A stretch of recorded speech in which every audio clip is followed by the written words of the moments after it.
Hindi bangka, kundi eroplano ang sinakyan pa Malaysia ni Alice Go at iba pa niyang mga kasama.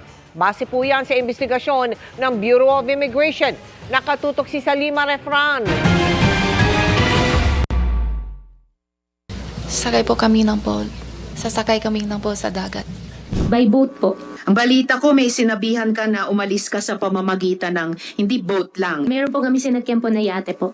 Taliwas sa mga pahayag na ito ni Sheila at Alice Go, nag-eroplano at hindi umano sila nagbangka pa Malaysia nang umalis sila ng bansa ayon sa investigasyon ng Bureau of Immigration. The subject, Alice Go, entered Kuala Lumpur International Airport on July 18 at 12:17. Bakit nga meron kang July 18 entry in KL? Tayo invoke my right against self-incrimination po. Peke rin umano ang immigration stamp sa passport ni Guo na pumasok ng Sabah, Malaysia noong July 19. There is no record of entry into Sabah on July 19. Nagpapatuloy ngayon ang investigasyon ng BI, partikular sa mga pribadong eroplano. Ang ginagawa po natin is coordinating na with our counterparts there to get the manifest nung aircraft na yon na sinakyan niya. Tumataas po yung posibilidad na sa isang pribadong airstrip sila dumaan. Ang Department of Justice desididong kasuhan ng mga tumulong kay Go na makaalis ng bansa, mga pribadong individual man o nasa gobyerno.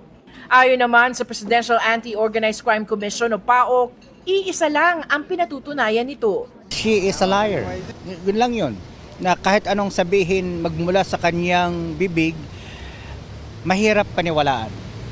So, wala pa po siyang nasasabing totoo. Samantala, ingat naman ang mga otoridad sa mga sinasabi ni Mary Ann Maslog na iniharap sa pagdinig ng Senado sa iligal na pogo kahapon. Si Maslog ang isa sa mga kinasuhan kaugnay ng 24 million peso textbook scam noong 1998 at pinadeklarang patay na sa Sandigan Bayan ng kanyang abogado. Si Maslog, na gumamit ng alias na Jessica Francisco, ay asset umano ng pulisya na kinuha para tumulong sa pagpapasuko kay Guo bago ito naaresto sa Indonesia. Pero ang alegasyon ni Senador Ronald Bato de la Rosa, may nag-utos kay Maslog mula sa Malacanang na idawit siya at si dating Pangulong Duterte sa iligal na pogo. Too early to tell. Baka mamaya meron nga naman talaga siyang masasabi. Well, alam mo, kapag ang tao walang credibility, meron ka pa bang mapipiling paniniwalaan? Ngayon nakakagulo pa lamang siya sa investigasyon. She will never be a credible witness involved in a textbook scam, and she was trying to bribe officials in Malacanang in 1999. Ang PNP dinepensahan ng pakikipag-usap ng intelligence group chief sa isang taong may kaduda-duda umanong record. Wala naman po tayong pinipili kung saan nanggagaling ang information, but we have to vet and validate kung itong mga nakukuha nating information and even the source of information ay reliable at merong semblance of truth dun sa mga sinasabi niya. There is no deal whatsoever with Ms. Maslog. Sinusubukan pa ng GMA Integrated News na makuha ang panig ni Maslog.